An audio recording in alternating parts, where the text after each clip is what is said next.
Ellen Sila Lumenomentiel, vou uma estrela brilha sobre do nosso encontro, pessoal. Sejam bem-vindos a mais um vídeo aqui no canal, um vídeo muito especial que eu estou fazendo a pedido das minhas amigas e colegas estudiosas de Tolkien, a Cris Casagrande e a Fernanda Correia, tá? Elas me mandaram uma listona monumental de perguntas sobre as traduções novas de Tolkien no Brasil, sobre a minha participação nesse trabalho, e é com grande prazer que eu respondo aqui para o site delas e também para o canal. A Cris Casagrande, para quem não sabe, fez mestrado sobre a obra de Tolkien, acho que vai rolar um doutorado em breve, né, Cris? É autora do livro Amizade em O Senhor dos Anéis, um livro muito, muito bacana. E a Fernanda Correia também acabou de defender um mestrado, a Cris já faz mais um tempo, a Fernanda faz agora há pouco tempo um mestrado no Mackenzie, na Universidade Presbiteriana Mackenzie, um trabalho muito legal sobre o Silmarillion, a figura do Melkor barra Morgoth e as semelhanças dele com os Tricksters, os trapaceiros das mitologias, como o Loki na mitologia escandinava. E eu tive a honra e o prazer de ser da banca do mestrado da Fernandinha, então grande prazer falar com ambas. Então vamos lá, vamos para as perguntas, sem mais delongas. A primeira pergunta é o seguinte: quais os desafios de traduzir o Hobbit em relação ao Silmarillion? Você disse que era até mais difícil do que o Silmarillion, o Hobbit. Realmente eu acho mais difícil. Tem N coisas que a gente poderia falar, mas eu acho o seguinte. O Hobbit ele tem muita variação de estilo, tremenda. Nisso ele se aproxima do Senhor dos Anéis, que também tem essa variação muito grande de estilos literários. E embora o Senhor dos Anéis seja muito maior, muito mais complexo, claro. E o Hobbit ele tem algumas peculiaridades, assim, que eu acho que talvez a principal seja uma linguagem muito expressiva, muito brincalhona, muito cheia de inventividade, assim, de jogar com ritmos e com sons repetidos. E tudo isso é muito idiomático, quer dizer, tá muito presente no inglês do Tolkien, na linguagem popular, às vezes mais infantil, às vezes mais de gíria da época. E isso para reproduzir no português, eu acho particularmente difícil, né? Uma coisa que eu sempre falo, verbos de movimento. Meu, desculpa a tosse, gente. Verbos de movimento, o Hobbit usa, correu. Tá, mas aí correu se agachando, correu se esgueirando, correu rapidinho pisando miudinho, sei lá. Coisas desse tipo que a gente não tem muito equivalente, pelo menos na minha cabeça, em português eu ficava lá esperando para achar uma coisa semelhante. Onomatopeias, repetições aliterativas, assim, de palavras, palavras que tem cara engraçadinha mesmo. Tudo isso aí dá um trabalho, quebra um pouco a cabeça do tradutor. E, enfim, tem poemas, tem um momento que a linguagem vira a linguagem de Silmarillion. É muito louco. Mudei de posição aqui porque a luz estava batendo de um jeito meio esquisito. Vamos então para a segunda pergunta, assim que eu conseguir achar ela aqui no meu iPad. Peraí. Ok.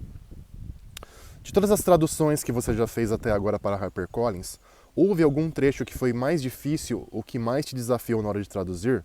Se houver mais de um, em cada um dos títulos? Essa aqui é bem complicada também. Tem algumas coisas daria para citar várias passagens, mas, bom, tem uma coisa que é bem óbvia, que é a célebre rima aliterativa anglo-saxã, que aparece num trecho de poema um pouquinho antes ali da narrativa principal de Queda de Gondolin, que isso aí quebra muito a cabeça da gente em português. Preciso fazer um vídeo só sobre isso, eu já estou prometendo faz um tempo já, porque é muito legal e muito complexo, não tem equivalente claro, você tem que meio que inventar uma coisa que seja mais ou menos similar em português. E algumas vezes eu sinto que eu consegui acertar, outras o negócio fica meio embaçado. Essa rima é casca grossa, casca grossa. Outra coisa que me fez quebrar bastante a cabeça assim, embora eu já tivesse uma intimidade bem grande com o texto, já tivesse traduzido como amador antes, muitos anos atrás, que é o Ainulindalë, né, o mito de criação do Silmarillion, que é essa coisa maravilhosa, linda, e tem um monte de amarrações temáticas assim que tem a ver com música, porque é uma criação através da música, né, criação do universo através da música, e achar os termos em português com equivalentes mais ou menos musicais que mantivessem essa amarração de sentido e com esse ritmo muito característico do Silmarillion como um todo, mas do Ainulindalë especificamente, essa coisa que é meio cantada, declamada, assim, eu acho muito parecido com o Evangelho de João, o primeiro capítulo, os primeiros versículos do Evangelho de João, por exemplo, né, o verbo se fez carne e tudo mais. Achar isso realmente dá trabalho, mas nesse caso eu fiquei até que bastante satisfeito com o resultado. Ok, vamos para a terceira pergunta. você acaba tendo uma relação mais próxima com o livro quando você traduz o texto. Como foi a sua percepção do Hobbit agora que o traduziu? Pergunta interessante, engraçada e difícil assim expressar em poucas palavras, mas eu acho que eu ganhei uma apreciação muito maior de por que o Hobbit é esse clássico, né, tão incrível e tão amado, porque tanta gente adora tanto o Hobbit, mesmo com o Senhor dos Anéis e Silmarillion nas mãos. E o Hobbit tem uma complexidade, como eu falei, fantástica, assim. E tem essa variação, é muito bonita e é impressionante como o Tolkien consegue saltar então dessa linguagem mais brincalhona para a linguagem do Silmarillion. E às vezes tem pedaços do Hobbit que você poderia colocar no Silmarillion tranquilamente, assim, né? Coisas como a cena da flecha com o Bard ou a cena da Batalha dos Cinco Exércitos. É muito louco isso. O Hobbit é um livro sensacional. Quarta pergunta. O que o Hobbit tem de especial só dele em relação aos demais livros do Legendário? Eu acho que o Hobbit tem algumas coisas em comum com textos que agora vão começar a sair no History of Middle-earth, talvez. E é um texto que tem mais ou menos esse sabor da época que o Tolkien estava fazendo ainda, coisas como os Contos Perdidos, os Lost Tales e o que veio logo depois, assim. Eu acho que é o grande senso de humor também. Talvez seja a coisa mais diferente do Hobbit, assim, essa coisa de realmente se divertir e brincar. Tolkien sem medo de ser feliz para brincar com a linguagem e com a narrativa e com esse diálogo. Esse diálogo muito próximo com o leitor também. É uma coisa que a gente vê muito especificamente no Hobbit. Não sei se você se lembra, e não sei se eu já te contei, e não sei o que. Tem esse you, várias vezes. Esse você, ou vocês, às vezes poderia trazer como plural, que tem no Hobbit e não tem em outros lugares. E essa vontade de brincar mesmo com a linguagem. Quinta pergunta. Qual é a principal dificuldade ao traduzir Tolkien? O quão diferente é traduzir a obra de Tolkien para outras traduções? De novo, a gente poderia falar milhares de coisas aqui, mas eu acho que talvez, para um tradutor, tem muito essa tentação de fazer, vamos fazer o texto fluir, vamos fazer o texto ficar super compreensível para o leitor, e o Tolkien, às vezes, ele resiste no texto original a isso, ele não quer saber tanto de fluência, de facilidade, ele quer ser, às vezes, mais duro e direto na jugular do leitor, assim, de uma maneira muito expressiva, muito própria dele, às vezes muito antiga, principalmente nessa coisa antiga. Então, ter coragem suficiente, eu acho, para fazer jus a esses elementos do Tolkien que são difíceis ou que são inesperados, que são complicados. Vamos então para a sexta pergunta, tá? Tem 20 ainda, são 20 no total, viu, gente? Sexta pergunta, qual a metodologia de tradução você tomou para esses livros?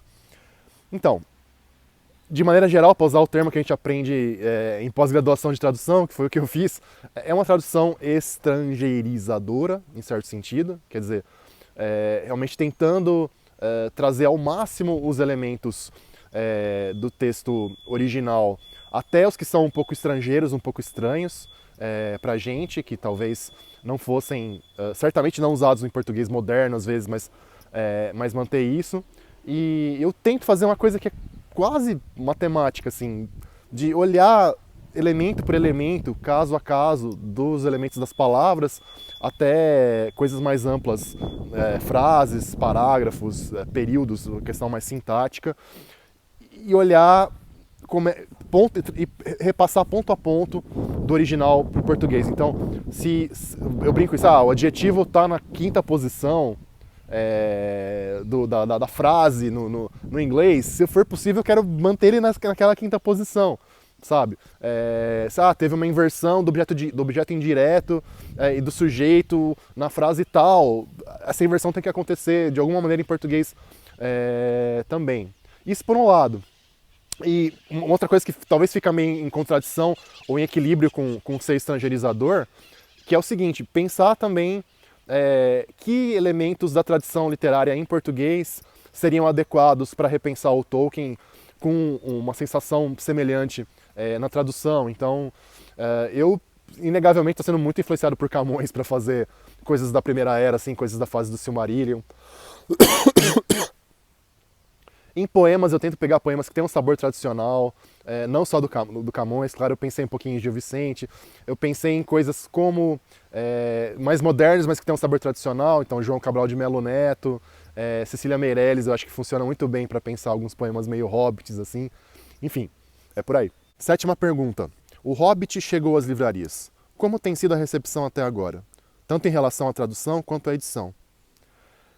O Hobbit realmente tá com uma recepção muito, muito boa.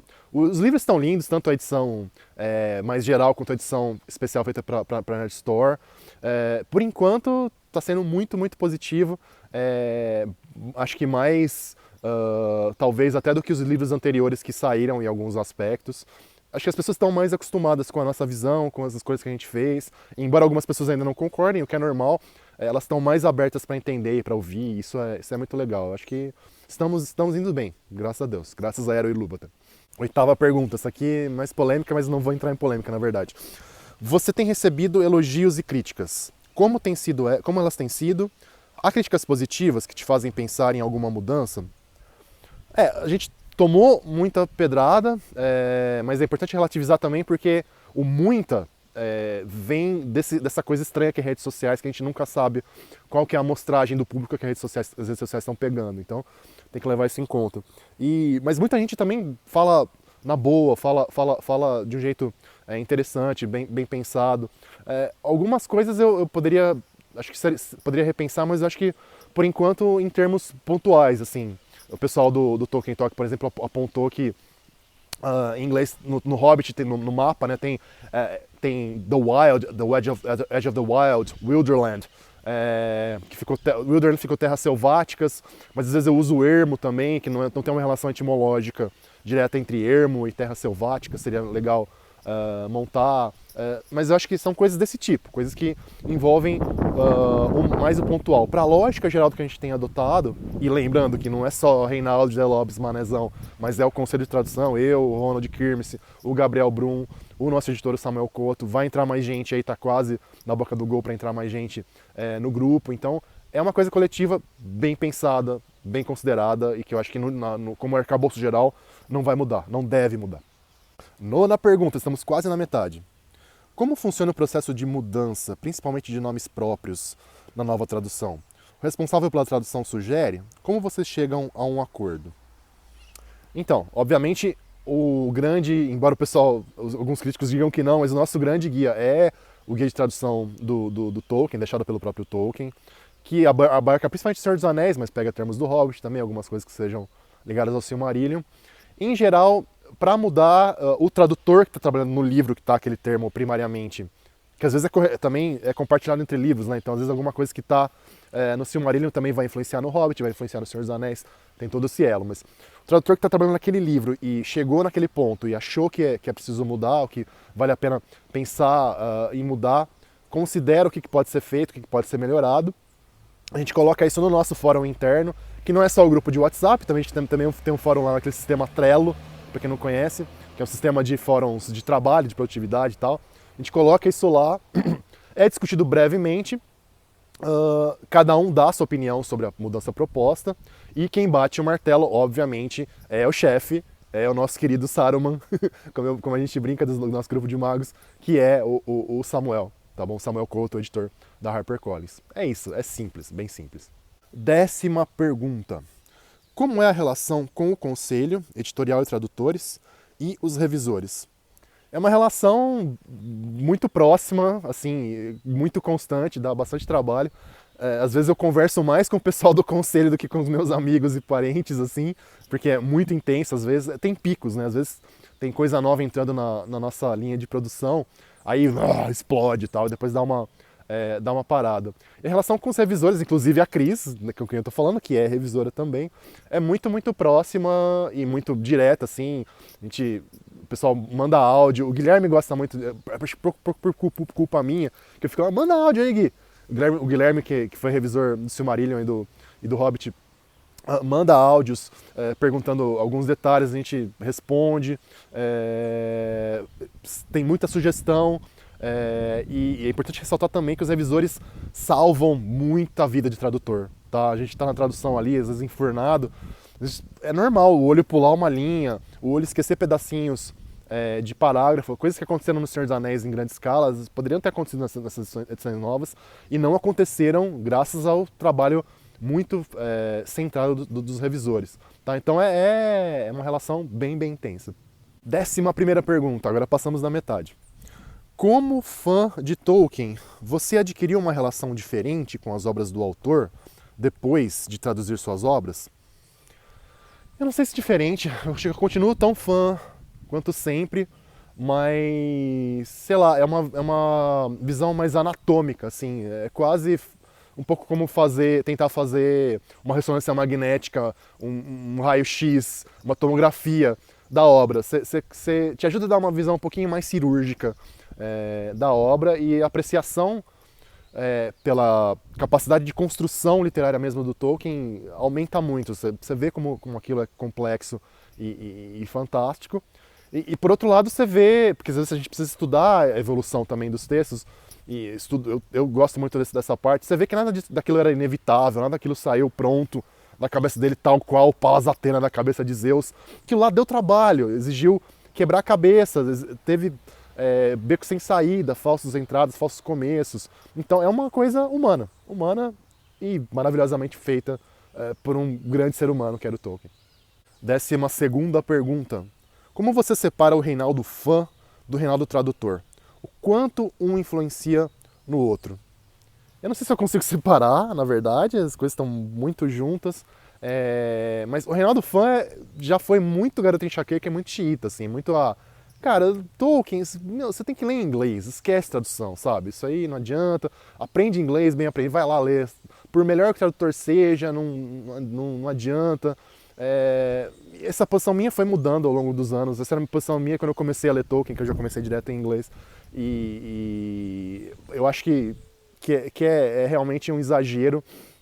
E assim, trabalho bem pensado, trabalho bem feito, eu acho que consegue trazer, não tudo. Eu pego minhas traduções, às vezes eu falo, cara, faltou, não adianta, faltou, eu não cheguei, não alcancei. Como você está cantando, você tem que chegar na nota lá. Não cheguei na nota que era para chegar, né? Mas tem horas que dá e acho que dá para fazer de um jeito para mostrar essa beleza intrínseca do Tolkien, um pouquinho pelo menos dela em português. Acho que é por aí.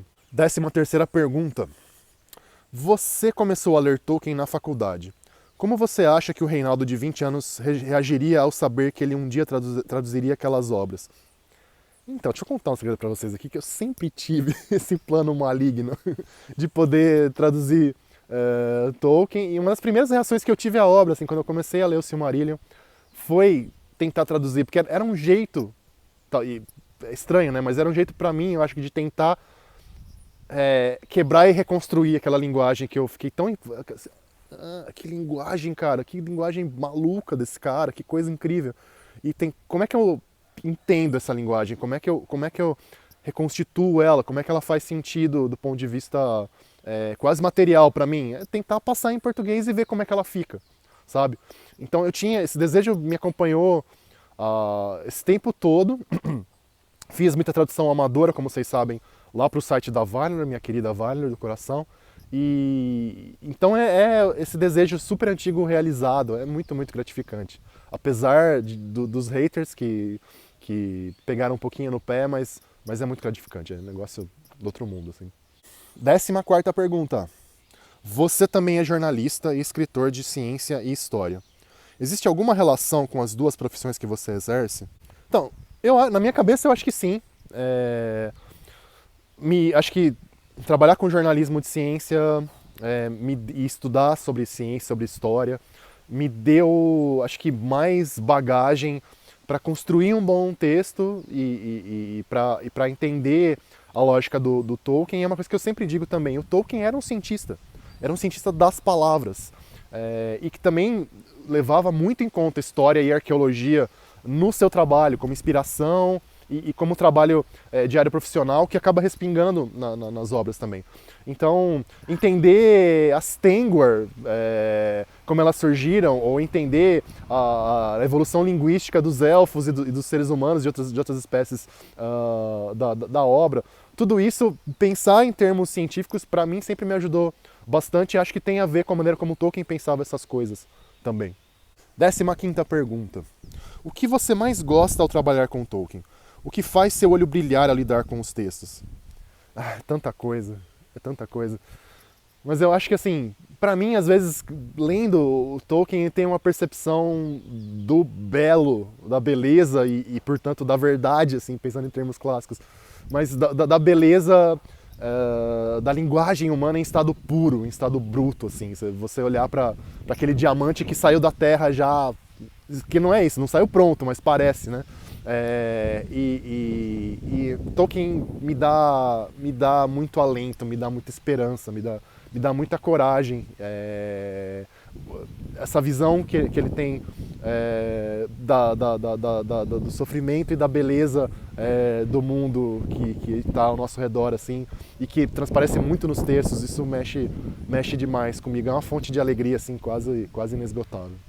16ª pergunta, estamos acabando. Qual sua parte favorita, seu trecho favorito de cada livro do Tolkien que você traduziu? Gente, essa aqui é complicada, mas vamos lá. Eu acho que na Queda de Gondolin, vou citar duas, que é o trechinho em verso literativo, que tem o juramento do Fëanor e toda a história do Fëanor decidindo ir embora de Valinor, e o conto original da Queda de Gondolin, que é super interessante, super arcaico e ao mesmo tempo um pouco brincalhão, super legal. Silmarillion, eu tenho um amor especial pelo Ainulindale, pelo Valaquenta e pela Queda de Númenor. Queda de Númenor, eu acho que diz muito a nossa situação atual, assim. E no Hobbit eu gosto muito de todos os poemas, em especial das adivinhas e dos poemas de retorno do Bilbo para casa e da cena da flecha negra do Bard, que é muito, muito legal. 17ª pergunta. Agora você está traduzindo Árvore e Folha. Quais os textos que virão nele e qual é o desafio desta vez? Pois é, Árvore e Folha, para quem não sabe, é essa coletânea de textos do Tolkien, que vai ser basicamente o seguinte, tá? É uma edição que tem uma introdução especial do Christopher, que acho que não estava, preciso checar isso, mas acho que não estava na edição brasileira recente. Aí os textos mesmo do Tolkien são o ensaio sobre histórias de fadas, vai ser histórias com E, em breve eu explico para vocês porquê. Tem um poema chamado Mythopia em inglês. A gente vai ter o conto Folha de Cisco, que é o Leaf by Nigel. E, finalmente, a única peça de teatro que o Tolkien fez, que na verdade é um diálogo, mas dá para montar como peça de teatro, que é o regresso de... ai, meu Deus do céu, tá me falhando aqui. O regresso de Beorhtnoth, filho de Beorhthelm, tá? Que é uma coisa que se passa lá no período anglo-saxão na Inglaterra, tá longe ali do legendário. Acho que desafio, assim, varia de texto para... Mas principalmente no caso dos poemas, é pensar muito bem a forma poética, em especial no regresso, no Homecoming, que é aquele verso literativo, a rima literativa que dá um trabalhão, de origem anglo-saxã. E no caso sobre histórias de fadas, que é um texto teórico muito interessante, muito denso, estou tentando rechear aquilo com notas para o leitor realmente pegar o contexto histórico, literário, que tem muita referência que pra gente talvez seja um pouco obscura aqui no Brasil. E eu tentando esclarecer um pouquinho disso. E, de novo, muita variação, né? Muita variação de estilos, de temas. Importante levar isso em consideração. 18ª pergunta. Quais livros de Tolkien e correlatos você ainda deseja traduzir? Assim, né? O Reinaldo Fominha diria todos, mas tem que saber dividir o trabalho e tá sendo muito legal dividir o trabalho com os colegas do Conselho de Tradução, assim. Eu tenho um gosto especial no caso do History of Middle-earth, de História da Terra-média, pelos livros finais da série que estão ligados à área do Silmarillion. Em geral, o material da Primeira Era eu gosto muito. Da Primeira Era e de Númenor eu gosto muito, então esses livros, principalmente o 9, 10 e 11 dessa série são os meus favoritos, mas vamos ver o que vai acabar caindo no meu colo. Eu gosto muito do livro de ensaios teóricos do Tolkien, o The Monsters and the Critics and Other Essays. Os Monstros e os Críticos e Outros Ensaios, acho que vai ficar em português.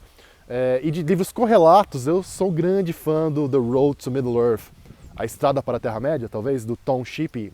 Eu acho que é o maior estudioso de Tolkien vivo, assim, das últimas décadas, disparado. É um cara sensacional. Também gostaria muito de traduzir esse livro. 19ª pergunta. Além de Tolkien, qual outro autor gostaria de traduzir? Ou qual obra específica?